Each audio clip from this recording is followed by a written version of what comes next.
Hello ನಮಸ್ಕಾರ, ನೀವು ನೋಡ್ತಾ ಇದ್ದೀರಾ ಇಂಡಿಯಾ ಫಸ್ಟ್. ನಾನು ರಕ್ಷತ್ ಶೆಟ್ಟಿ. ಈಗ ಹೆಡ್ಲೈನ್ಸ್.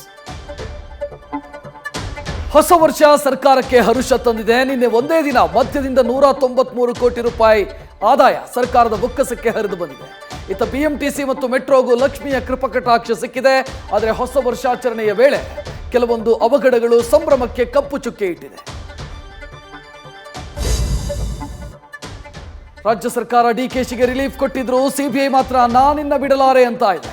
ಕೇರಳದ ಸುದ್ದಿವಾಹಿನಿ ಜೈ ಹಿಂದ್ಗೆ ಡಿಕೆ ಬಂಡವಾಳ ಹೂಡಿದ್ದು ಬೆಳಕಿಗೆ ಬಂದಿದ್ದು ಸಿಬಿಐ ವಾಹಿನಿಯ ಎಂಡಿಗೆ ನೋಟಿಸ್ ಕೊಟ್ಟಿದೆ. ಇತ್ತ ಇದು ನನ್ನ ವಿರುದ್ಧದ ಷಡ್ಯಂತ್ರ, ಇದಕ್ಕೆ ನಾನು ಹೆದರಲ್ಲ ಅಂತ ಡಿಕೆಶಿ ಸವಾಲ್ ಹಾಕಿದ್ದಾರೆ. ಅಕ್ರಮ ಮರ ಕಡಿದ ಆರೋಪದಡಿಯಲ್ಲಿ ಸಂಸದ ಪ್ರತಾಪ್ ಸಿಂಹ ಅವರ ಸಹೋದರನನ್ನು ಬಂಧಿಸಿದ ಕೇಸಿಗೆ ರಾಜಕೀಯ ತಿರುವು ಸಿಕ್ಕಿದೆ.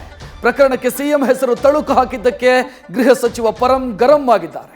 ಇದಕ್ಕೆ ಸಿಎಂ ಪುತ್ರನ ಗೆಲುವಿಗಾಗಿ ನನ್ನನ್ನು ಟಾರ್ಗೆಟ್ ಮಾಡಲಾಗ್ತಿದೆ ಅಂತ ಸಿಂಹ ಗರ್ಜಿಸಿದ್ದಾರೆ.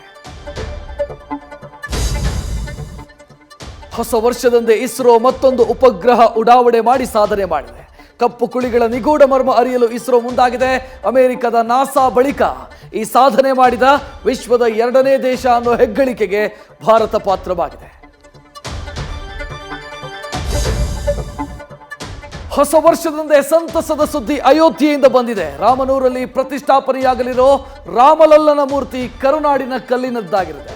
ಇದಕ್ಕೆ ಶಿಲ್ಪಿ ಅರುಣ್ ಯೋಗಿರಾಜ್ ಕುಟುಂಬ ಫುಲ್ ಖುಷ್ ಆಗಿದೆ. ಇತ್ತ ರಾಮನ ಜಲಾಭಿಷೇಕ ಸೀತೆಯ ತವರಿನ 16 ನದಿಗಳಿಂದ ನಡೆಯೋದಕ್ಕಿದೆ.